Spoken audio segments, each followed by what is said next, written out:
Kita akan bicara tambang untuk investasi. Sebelum ke situ, pernah kebayang nggak kalau Indonesia ini nggak punya bahan material apa-apa, tidak punya sumber daya apa-apa untuk dilakukan penambangan? Kira-kira perekonomian kita saat ini seperti apa? Apakah kita akan punya freeport, batu bara, atau mungkin jalan tol kita nggak akan punya? Mungkin nggak ya, kalau nggak punya tambang. Kalau kita bicara tentang pertambangan di Indonesia, kaitannya sama investasi, itu nggak lepas dari peraturan perundangan tahun 1967 yang nomor 1 nih. Ini awal mula kontrak karya atau kita sering sebutnya PKP2B. Ini banyak banget nih, dari batu bara sampai pada waktu itu juga freeport yang akhirnya masuk di Indonesia, di Papua, di Pegunungan Jaya-Wijaya. Kontrak karya ini ada beberapa generasi, bahkan sampai sekarang masih ada yang punya kontrak karya di beberapa generasi. Tapi terlepas dari itu semua, baik lagi, kebayang nggak kalau itu semua udah nggak ada? Negara kita mungkin seperti negara yang nggak punya tambang. Kalau kita nggak punya tambang, yang pertama, kita nggak akan survive di tahun ini.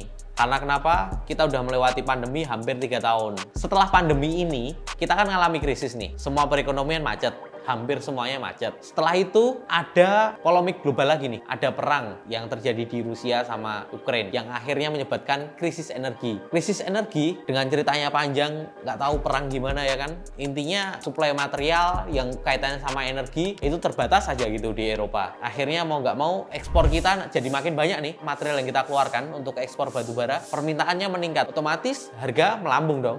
Dengan harganya melambung kayak gitu, harga yang masuk ke kita atau pajak yang kita terima makin gede. Nah, bayangkan kalau itu kita nggak punya batu baranya. Pandemi ini berlangsung, terus ada perang kayak gitu, jadi apa kita? Atau anggap aja lah kita negara Eropa gitu, nggak punya apa-apa, udah sebelumnya kena pandemi, terus kemudian ada perang, nggak punya energi mau beli gimana, kebayang nggak itu? Itu satu hal aja, kita nggak punya sumber daya, yang sifatnya untuk energi, yang untuk mencukupi kebutuhan sehari-hari. Selanjutnya, untuk membuat negara menjadi negara yang maju, itu perlu infrastruktur yang kuat. Sekarang, kita ini negara kepulauan. Kita butuh banyak bandara, kita butuh banyak pelabuhan. Terlepas dari itu juga, daratan kita juga luas. Kita butuh akses jalan yang bagus, yang panjang, yang lebar, ya kan? Kita nggak punya sumber daya itu, makin ngeri nggak sekarang?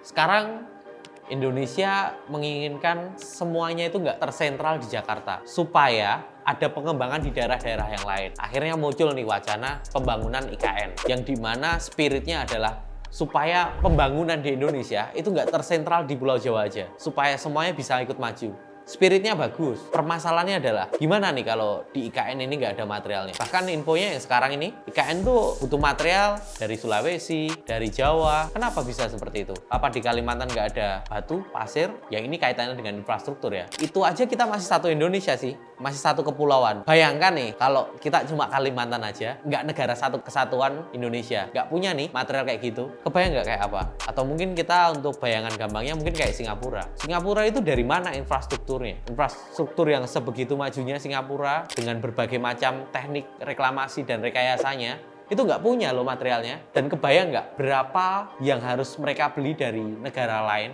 atau import untuk membangun negaranya. Yang selanjutnya kita bicara energi lagi. Energi yang paling diperebutkan, yang paling banyak jadi kontroversi gitu kan, itu nuklir. Saat ini eranya nuklir. Kalau ada negara yang bisa menguasai nuklir, bukan senjata loh ya, tapi ini energi untuk kebutuhan listrik dan semuanya bisa dinuklirkan, apa yang akan terjadi? Semuanya akan lebih efisien, lebih murah, lebih aman relatif, ya kan? Bayangkan kalau kita juga tidak punya sumber dayanya. Bayangkan kalau negara lain punya sumber daya itu dan kita ketinggalan jauh karena nggak punya sumber dayanya. Sekarang terakhir, pertanyaannya, dilematisnya, apa sih yang nggak dipunya Indonesia? Dari untuk infrastruktur, energi, sebutlah bahan galian apa sih yang nggak dipunya Indonesia? Pasti kita akan punya semua, datanya ada, cadangannya semuanya ada. Pertanyaannya yang sesungguhnya adalah, kok bisa ya kita gini-gini aja ya? Sumber daya semuanya melimpah loh ya, apa nih yang salah?